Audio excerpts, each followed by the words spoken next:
Good afternoon. My name is Simyana, and I'll be presenting the topic of scarcity, which is known as the rule of the few.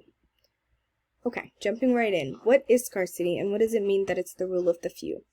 So, scarcity means that there's a lack of goods available. Coming from an economics class, we learned that scarcity is a limited supply of goods, whether because of production or due to the fact that the item is scarce or the resource is scarce, meaning that it's not meeting the demand that the people have for it. So, is it scarce or is it love?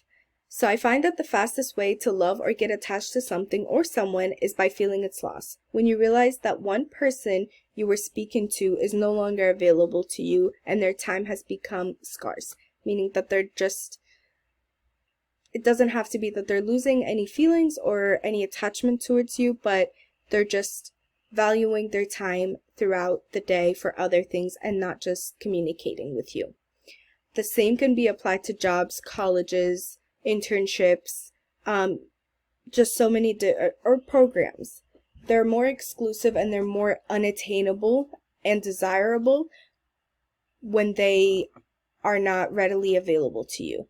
When a certain college only has a very low acceptance rate, students are more proud when they get accepted to it because they know that they are unattainable to a very huge amount of people, but they were able to get in. It just makes them feel exclusive. So how does scarcity affect our purchases? Were you ever asked to commit to a purchase simply because there was a lack of supply? So when we make a choice based on fear of missing out on a certain item, are we really making these decisions, or are we forcing ourselves to make it because we know that it's going to run out? We're fearing that it's not going to be available to us. So there was a specific line stated in the chapter, and it reads, "As opportunities become less available, we lose freedom, and we hate to lose the freedom we already have."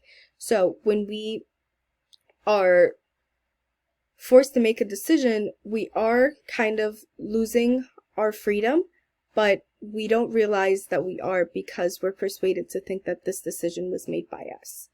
So when our freedom is limited and items are less likely to be available, we experience a desire for it.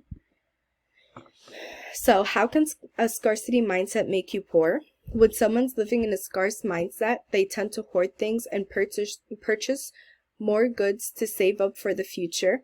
They are constantly living under the influence that goods will run out, so they purchase more than what they need, and this mindset can lead to a lot of stress, fear, and anxiety.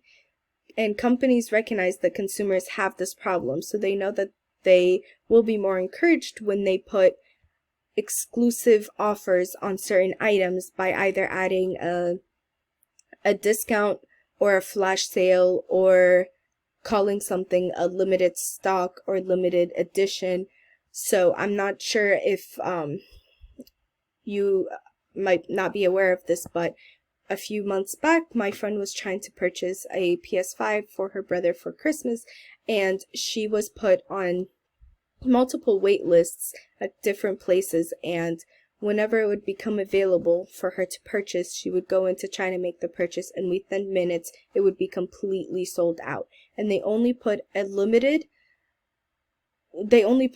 stock on their websites and different vendors that they used to sell their products, and almost everywhere she tried to go was completely sold out. So it made it very hard for people to get the PS4, but it also made it very desirable because it was unattainable to people when they wanted it. So, are we making our own choices?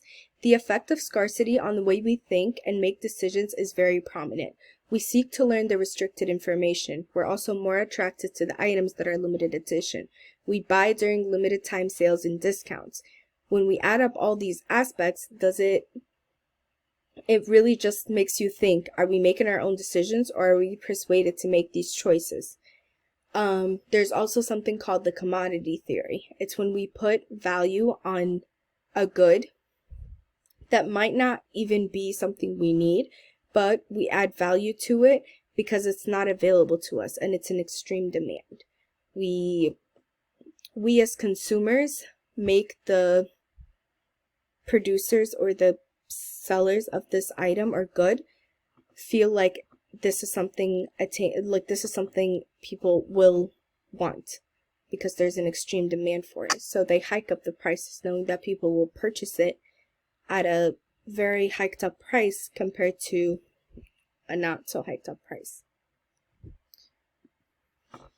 How do people react to scarcity? When someone's giving a lifestyle, it's very comfortable, it's very secure, and suddenly that lifestyle is no longer available, it's completely taken away from them.